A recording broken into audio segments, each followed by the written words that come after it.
খবর পড়ছি এখন সংবাদ 24 নিউজ রুম থেকে। আমি সিনথিয়া। সিনিয়র বিশেষ প্রতিনিধি মাসুম ইসলাম রাহাতের তথ্য ও ভিডিও চিত্রে আজ ১৩ই নভেম্বর স্বৈরাচার সরকার শেখ হাসিনার বিচার আওতাধীন সময়ে ঢাকায় চলছে লকডাউন।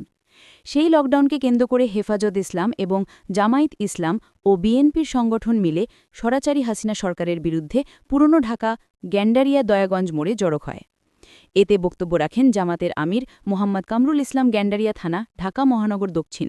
আরও বক্তব্য রাখেন হেফাজত ইসলামের আমির হাকিম মাওলানা মোহাম্মদ আনবার হোসেন গ্যান্ডারিয়া থানা, ঢাকা মহানগর দক্ষিণ।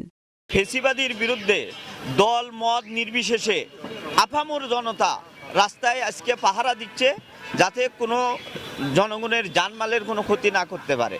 এই জন্যে বাংলাদেশের মানুষ সবাই ঐক্যবদ্ধ ফেসিবাদের বিরুদ্ধে।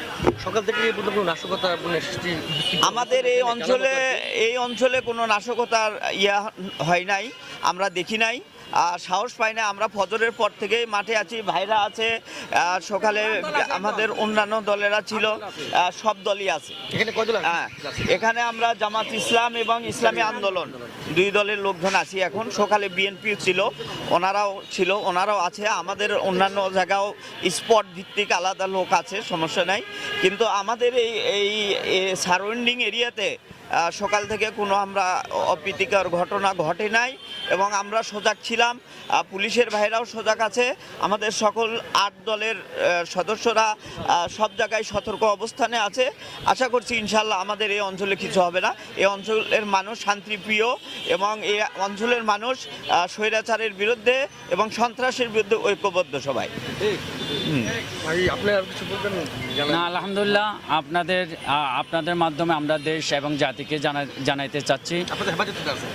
হ্যাঁ, জি, আমরা ইসলামী আন্দোলন বাংলাদেশ গান্ডারিয়া থানার, আমি ইসলামী আন্দোলন বাংলাদেশ গান্ডারিয়া থানা শাখা সেক্রেটারির দায়িত্ব পালন আছি। ইনশাল্লাহ আমরা আমাদের দায়িত্বশীলদেরকে আমরা মেসেজ দিয়েছি, কোনো মতে যেন ইনশাল্লাহ অবৈধ যে ফেসিস যেন মাথাচাড়া না দিতে পারে, এই জন্য আমাদের দায়িত্বশীলদেরকে আমরা মেসেজ